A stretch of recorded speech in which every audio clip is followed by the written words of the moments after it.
उत्तर प्रदेश के एक छोटे से गांव का नाम सुनते ही एक साधारण लड़के की कहानी याद आती है। राघव, जो एक गरीब किसान का बेटा था, उस पर समाज और आर्थिक स्थिति के अंकुश ने उसे कभी निराश नहीं किया।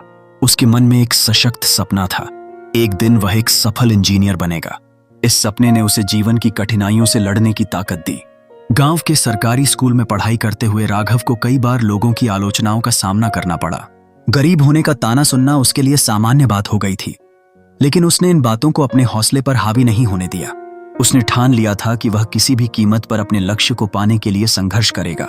सुबह खेतों में काम करना और फिर स्कूल जाना उसकी दिनचर्या बन चुका था।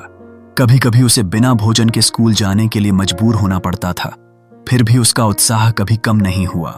गांव में शिक्षा की सीमाएं थीं, अच्छे शिक्षक कहीं नहीं थे और इंटरनेट की सुविधा तो दूर की बात थी।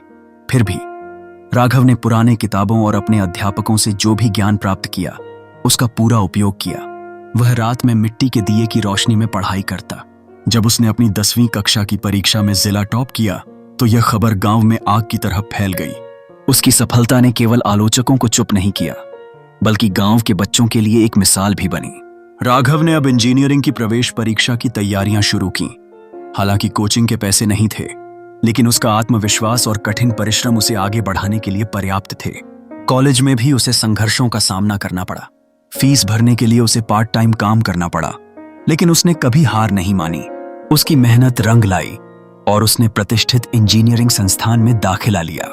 4 साल बाद उसने अपनी पढ़ाई पूरी की और एक बड़ी कंपनी में नौकरी हासिल की। राघव का जीवन अब संघर्ष और सफलता की एक प्रेरणादायक कहानी बन चुका था। उसने यह साबित कर दिया कि मेहनत, लगन और आत्मविश्वास के माध्यम से किसी भी स्थिति को पार किया जा सकता है। उसकी कहानी हमें सिखाती है कि अगर इरादा मजबूत हो तो कोई भी सपना साकार हो सकता है।